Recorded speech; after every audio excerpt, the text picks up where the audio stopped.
खबरों के सिलसिला को आगे बढ़ाते हुए बात करेंगे तांदलियांवाला की, जहां पर एसएचओ थाना सिटी सफियान बटेर को तांदलियांवाला की तारीख में पहली मरतबा नो.1 एरिया में मंशियात फरोशों के खिलाफ कार्रवाई करने पर शहरियों की शाबाश। याद रहे कि चंद रोज कबल पुलिस थाना सिटी तांदलियांवाला ने मंशियात फरोशों की गिरफ्तारी के लिए छापा मारा, जिस पर उन्हें मजाहमत का सामना करना पड़ा था। इस पर मजीद रिपोर्ट करेंगे साबरी जी। एसएचओ थाना सिटी तांदलियांवाला सफियान बुटर को तांदलियांवाला में पुलिस के लिए नो.1 एरिया तस्वर किए जाने वाले एरिया में मंशियात फरोशों के खिलाफ शानदार कारकर्दगी के पेश नजर शहरियों की जानिब से मुबारकबादों का सिलसिला जारी है।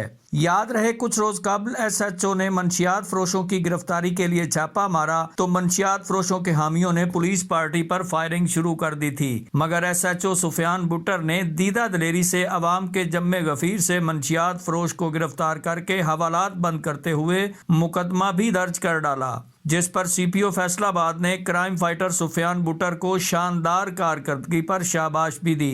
आज तांदलियांवाला की मुख्तलिफ शख्सियात ने पुलिस थाना सिटी के एहलकारों की इस काविश को सराहते हुए उन्हें फूलों के हार पहनाए और मुबारकबाद दी। जी।